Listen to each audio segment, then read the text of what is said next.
তিনি জন্মগত দৃষ্টি প্রতিবন্ধী, দুচোখে দেখতে পান না পৃথিবীর কোনো রং। তাই তো পাঠ্য বইয়ের লেখাগুলোতেও নেই কোনো রঙের ছোঁয়া। এমন রংবিহীন বইয়ের মাধ্যমে পড়াশোনা করেই এবারের এসএসসি পরীক্ষায় সফলতা পেয়েছেন দৃষ্টি প্রতিবন্ধী লাকি আক্তার। মানে রেজাল্টও মধ্যে আমার লাগতেছে কি আমি A+ পাইছি, অতটা খুশি লাগতেছে।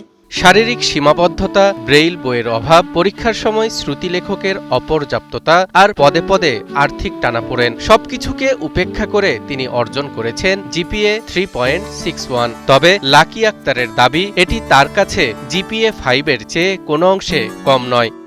A+ পাই নাই, বাট A+ সমান হয়েছে। আমার এত খুশি লাগছে যে আজকে এত কষ্ট করে আজকে এত বছর মানে একটা বছর লস দিয়ে আমি ক্লাস 8-এর স্টুডেন্ট দিয়ে আমি A- পাইছি। আমার এটা গর্ব, নিজেকে অনেক মানে ভাগ্যবান মনে হয়েছে যে আমি এসএসসি পরীক্ষা আজকে ক্লাস 8-এর স্টুডেন্ট দিয়ে উত্তীর্ণ হতে পারছি। হোস্টেলে বসে লাকি আক্তার যখন তার এই বিজয়ের কথা বলছিলেন তখন তার চোখে মুখে ছিল অনাবিল হাসি আর অদম্য এক তৃপ্তি।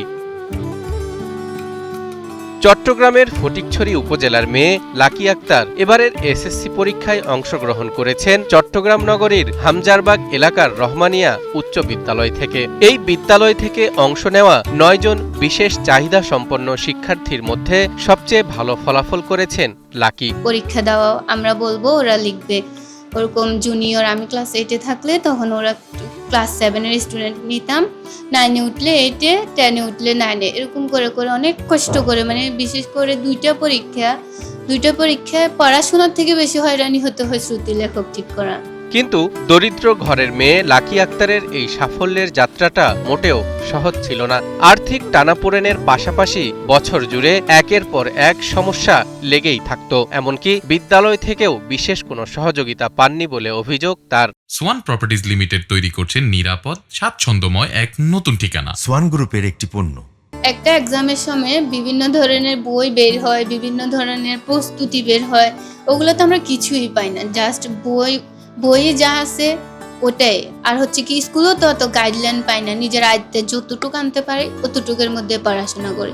এই যে আমি রহমানি স্কুলে পড়ছি, যাইতাম আসতাম এতটুকে, আমাকে কোনো বিশেষভাবে পড়াটা বুঝাইও দিত না, পড়াটা তোর গুরুত্ব দিত না। ওরা যা পড়তো আমি তা শুনতাম অতটুকে। লাকির সাথেই থাকেন তার বোন মরিয়ম আক্তার। তিনিও একজন দৃষ্টি প্রতিবন্ধী, অথচ তিনি একজন দৃষ্টি প্রতিবন্ধী হয়েও পড়াশোনা করছেন চট্টগ্রাম কলেজে। ও যখন ছোট ভর্তি হয়েছে তখন আমিও ছোট ছিলাম, আমি ক্লাস 4-এ ছিলাম। ও তখন 7-8 বছরে ভর্তি হয়েছে স্কুলে। তো আস্তে আস্তে আমি বড় হতে শিখি, তারপর পড়াশোনা সব বুঝি, তখন আমার বোনকেও শিখাই যে পড়াশোনা করার জন্য আগ্রহ জাগাই।